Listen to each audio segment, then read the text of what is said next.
Hello everyone, আমি সাথী। আমার নতুন একটি মিনি ভ্লগে তোমাদের সবাইকে ওয়েলকাম।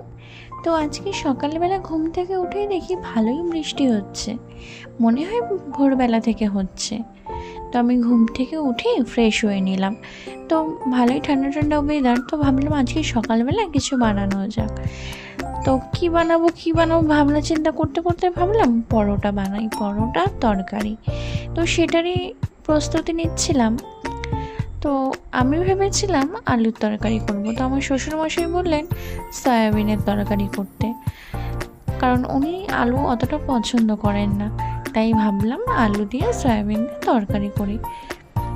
তাই আলু দিয়ে সয়াবিনের তরকারি আর পরোটা।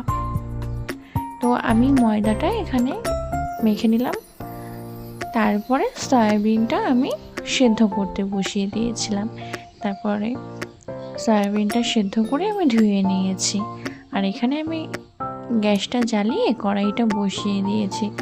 কড়াইটা গরম হওয়ার পরে তেলের মধ্যে সয়াবিনগুলো দিয়ে দিলাম, তারপরে ওটাকে ভেজে নিলাম।